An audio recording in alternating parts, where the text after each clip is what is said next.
along the lines of interpreting the code. What if there was an instruction manual available to you that told you how the code was constructed? Would that matter? Okay, one more time. What happened? There was somebody who explained to you what? Okay, no. Okay, so these states have statutes and they have codes. Yes. Okay. Okay. What if there was an instruction manual available to you that instructed you how these legislators wrote the code? That's lovely. Okay. Yep. What's the question? Well, the question to me is, if there was an instruction manual available to me to help me decipher how they wrote the code, I mean, could I not use that in my understanding of exactly who the codes apply to?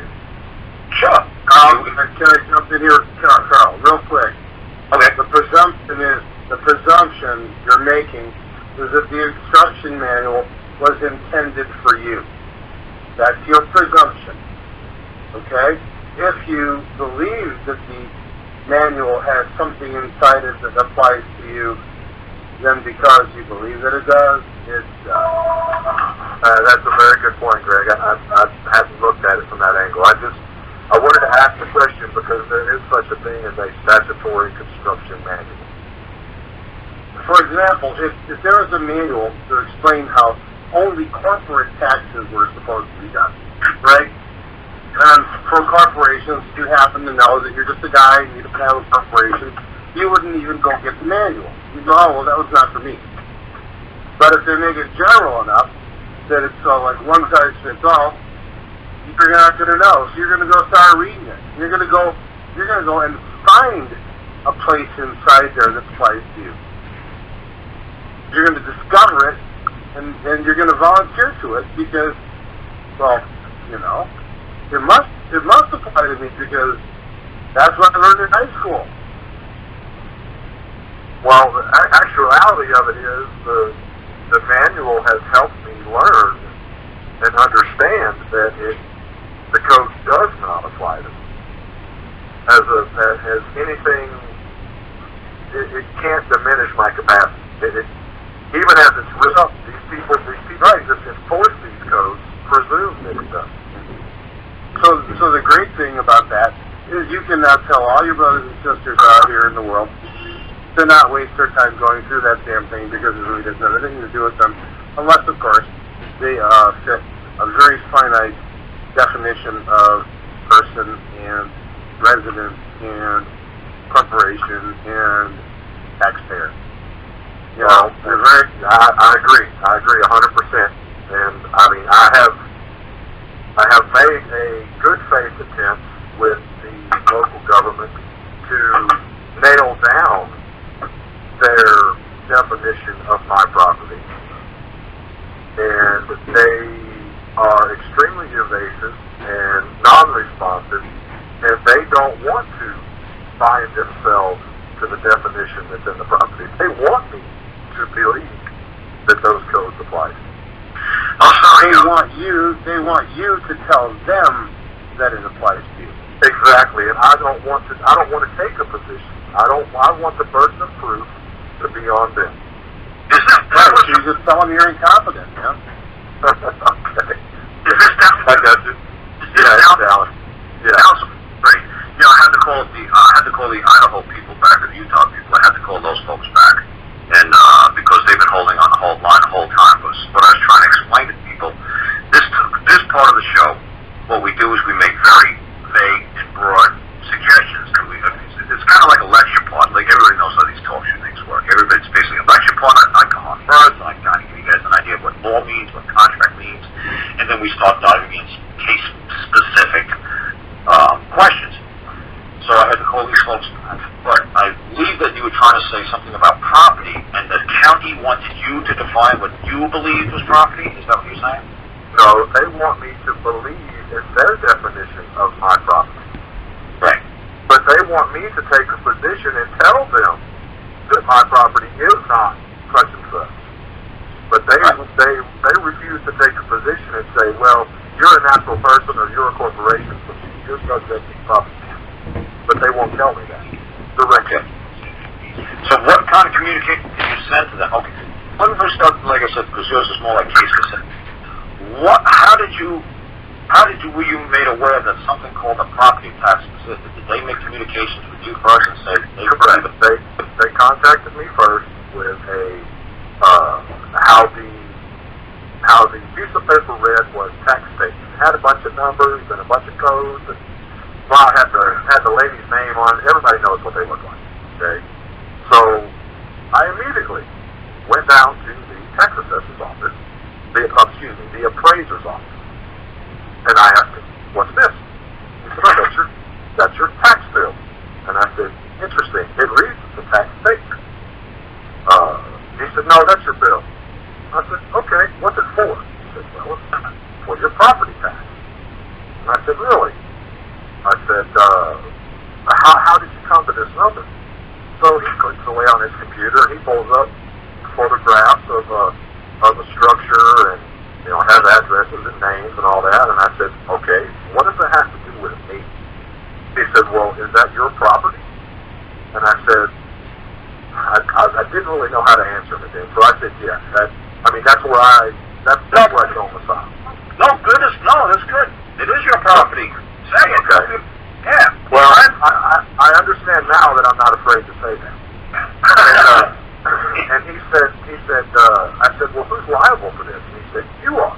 Of course you are. And I said, how did I become liable for this? At what point did I come in contact with your office to establish, sufficient joinder? And he says, well, everybody pays property tax. And I said, okay, is that an arbitrary statement? He goes, oh, no, it's based on fact. I said, excellent. I laid the piece of paper on his desk, I slid it across to him, and I said, then you would have no problem signing your name to this under penalties of perjury that this is what I owe. Oh, no, Mr. Dallas, I can't do that. Oh, well, is there anyone in the office who, your boss or your supervisor or something? Oh, yeah, we can go talk to him. Great. So we walked down the hall, and the guy walks in, and he says, who are you? And I said, you may call me friend.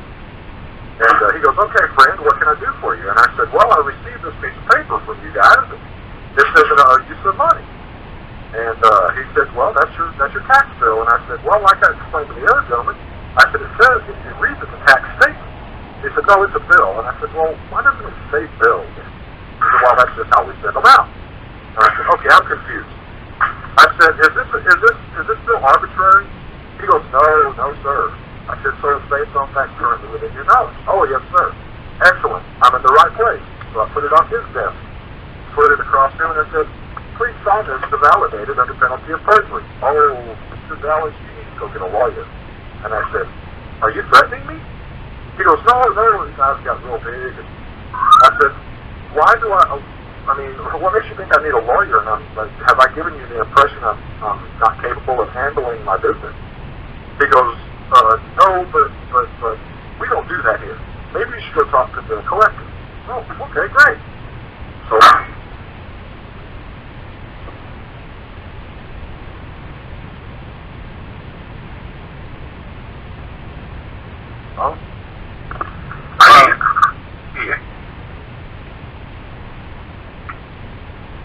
hello, Dallas?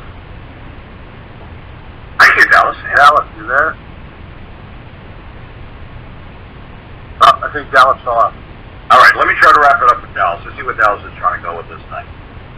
So Dallas is basically trying to get somebody to stick his neck on a line and try to make a claim. And nobody's going to make a freaking claim because everybody knows it's all fraud. There's no absolute proof of any value of anything on the planet. You have a billion people, and they're always going to give you a different opinion of what something's worth. Me, property taxes, yes. Should you pay property taxes? Yes. Is everybody boo-hooing me right now and saying, hey, you know what? I thought you were our leader. I thought you were the world's biggest anarchist. No, I'm not. I believe that if a community provides certain essential goods and services to the people, like snow removal, de-icing, mowing down the side of the highway, believe me, when I get some of these stop signs around here, holy cow, in the summertime, You can't see around the corner. Thank God for the county. Okay, so now should we pay a reasonable amount for these services they provide? Yes, absolutely. Who wants to see their county go bankrupt so we're stuck in a snowdrift for 6 months? Are you going to hire private contractors to dig you out of your driveway? Well, lovely. Now, how are you going to make it a town? See, so I believe that counties are fair. Counties are the best things that we have got going for us, honestly, on this planet, is counties. It's not the state, it's not the government, it's not the feds, it's the counties. I believe that's where the power really, truly lies. And if you actually go down to see who actually votes for members of the county, who runs the counties, it's usually little old ladies and some little old men. So usually that's a pretty good sign when you're dealing with these older people, because you know what? Honestly, they've been around, and they know what works in this county, what doesn't work in this county.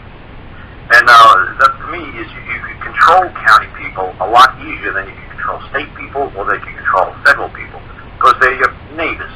So they basically are answerable to everybody within that community at large. So should you pay property tax? Yeah, absolutely. Should it be fair and just? Yeah, absolutely. Can you ask them to open up the books and show them? I mean, they can do the silly capita stuff, and they'll have 2 books running, and there's a trust fund. But no, honestly, that's where like a smaller county kind of, like I deal with, everybody knows everybody. Everybody goes to school with everybody else's kids. But Greg lives in Cook County, which is probably the biggest county in the country. And these people could probably run Cook County like I said, private piggy bank. And nobody could hold them accountable. And that's just a shame that some of these really big counties who are like democratically controlled, are usually the most bankrupt, riddled with corruption and fraud, that even like example, Greg says to me, well, why should I pay these ridiculous property taxes? Why shouldn't I just itemize the tax I want to pay for certain services and goods that I get? Why should I pay for abortion clinics? Remember, Greg, we talk about that sometimes? Yep. Yep. Now, how do you feel about that? So, go ahead. You take that stand. Well, you already kind of started on it. I want to basically just say I am removing my property from the county and from the city and it's my own little enclave, and I would like to contract with you for particular services. That's what I would like to do, and I'm trying to figure out how to do it.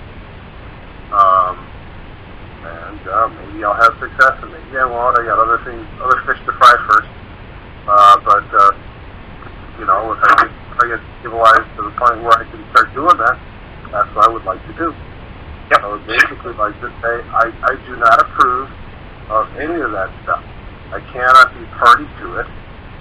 You know, that would be like forcing me to be part of the Ku Klux Klan. You know, I just couldn't do it. Well, you live in our neighborhood, so you have to be the Ku Klux Klan. No, thank you. You know, and they're trying to make me drink the Kool-Aid and believe that whatever they do is fine, and it's wrong. And since it's already been proven in Cook County that the ballot box doesn't work, and it's just a bunch of baloney, that my only recourse is to resign.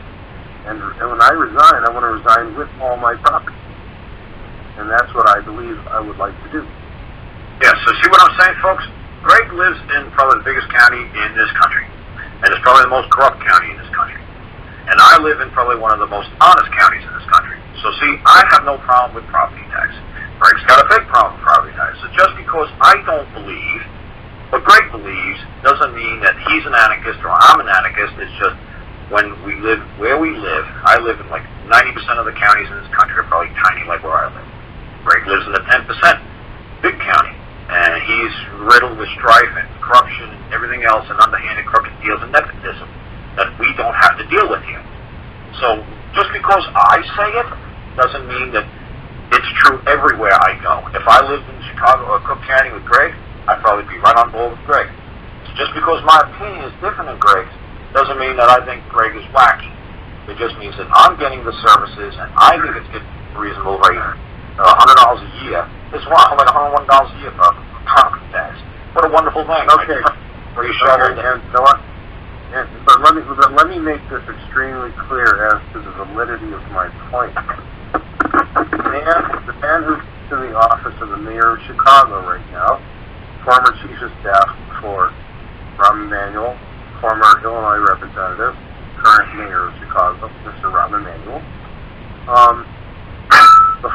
even elected to mayor. It was discovered that his property that he bought over here on the northwest, on the near northwest side of Chicago, wasn't even on the tax roll. It's been removed from the county assessor's record. He and his wife established a little charity trust to which only the two of them are party. And they established this whole thing as an enclave, and they have, the mayor himself, has removed his property from the county. Okay? Now, if what's good for the goose is good for the gander. Alright? And if the mayor's okay with doing that, they're all okay with him doing that, there's no damn reason I can think of why I can't do it too.